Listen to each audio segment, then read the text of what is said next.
જય સિયારામ ને good morning બધાને. કેમ છો બધા? મજામાં જ હશો. જો 11:30 વાગી ગયા છે અને તો લાઇટ આવજાવ કરતી હતી અત્યારમાં, અને લાઇટ આવી ગઈ છે ને તો મમ્મીએ રસોઈ બનાવવાની ચાલુ કરી દીધી છે. જો શું બનાવવાનું છે? સેવ ગાંઠિયાનું શાક, ચણાનો લોટ, ઝારા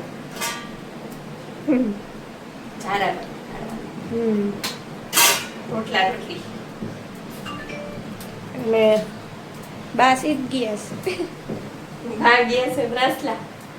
બા ગામડે ગયા છે ભાઈના ઘરે. રામાપીરની ધજા ચડાવે ને 11 એટલે એટલે ત્યાં ગયા છે. હા, મમ્મી રસોઈ બનાવે છે. મારે અમને કામ હશે કંઈ તો કરવાનું છે. કંઈ કામ? હા, સલાડ સુધારે. હા, મારે એટલું ઓછું. જો 1:30 વાગી ગયો છે અને તો મને કીધું હતું કે ગાંઠિયાનું શાક બનાવ્યું મમ્મીએ, તો રસોઈ બની ગઈ હતી બધી અને જમવા બેસી ગયા છે. જો હું ને મમ્મી અને વિવેક મામા આવ્યા છે. એને તો જમી લીધું, હેતે જમી લીધું. આજ તો રવિવાર છે એટલે એને રજા હોય ને હવે હું ને મમ્મી બે બેસી ગયા છીએ જમવા.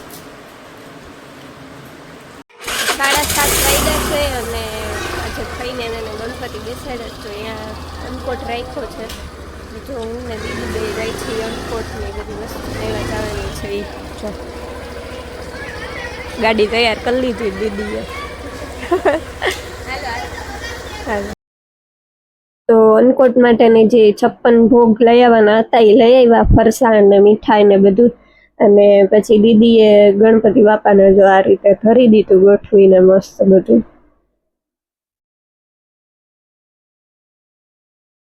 પછી આરતી ને બધું થઈ ગયું તો બધાએ નક્કી કર્યું કે થોડીક વાર રાસ રમવા છે. તો જો બધા રાસ રમવા માંડ્યા છે.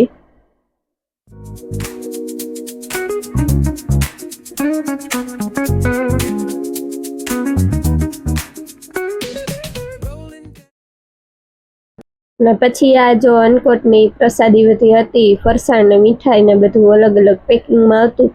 તો એ અલગ આ રીતે કાઢી લીધું બધું મિક્સ કરીને, પેકિંગ ખોલીને બધા. જો 9:15 વાગી ગયા છે અને રસોઈ બની ગઈ છે. અમે બધા બેસી ગયા છે જમવા. આજ તો જમવાનું બનાવ્યું છે મારા ને હેત માટે મેગી, અને મમ્મીને ને પપ્પાને શાક ને રોટલી. મમ્મી ઓરો ખાય છે, ઓરો ને રોટલી.